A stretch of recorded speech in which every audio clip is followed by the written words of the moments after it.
सदर एर्दोगान की कायदाना सलाहियतों ने तुर्किया को कई शोबों में खुद कफील बना दिया। 2 दहाइयों की अनथक मेहनत और जिद्दोजहद के समरात सामने आना शुरू हो गए।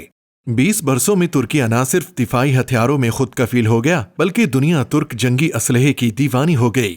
सितंबर में तुर्किया ने 16 करोड़ 65 लाख डॉलर्स का जंगी असलहा मुख्तलिफ ममालिक को फरोख्त किया। इस साल के लिए सदर एर्दोगान ने दिफाई हथियारों की बरामदात का हदफ 4 अरब डॉलर्स मुकर्रर किया है। 9 माह में 2 अरब 80 करोड़ डॉलर्स हथियारों की बरामदात से हासिल हुए हैं। आइंदा 3 माह में तुर्क दिफाई कंपनियों को हदफ हासिल करने के लिए 1 अरब 20 करोड़ डॉलर्स का असलहा फरोख्त करना है। Turkish defence and aerospace industry ने दिफाई असलहे की एक्सपोर्ट्स के आदादो शुमार जारी कर दिए हैं। जनवरी में 30 करोड़ 67 लाख, फरवरी में 32 करोड़ 51 लाख, मार्च में 32 करोड़ 27 लाख, अप्रैल में 39 करोड़ 21 लाख, मई में 33 करोड़ 4 लाख, जून में 31 करोड़ 50 लाख, जुलाई में 32 करोड़ 57 लाख और अगस्त 33 करोड़ 39 लाख डॉलर्स का असलहा एक्सपोर्ट किया गया।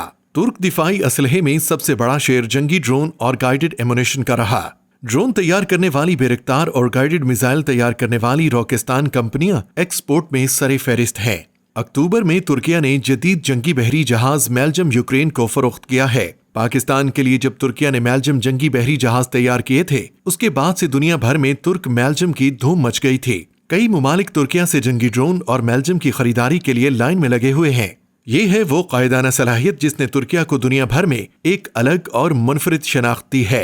आने वाला दौर तुर्किया के जंगी असलहे का दौर है। तुर्किया के जदीद जंगी दिफाई हथियार दुनिया भर में माने जाते हैं।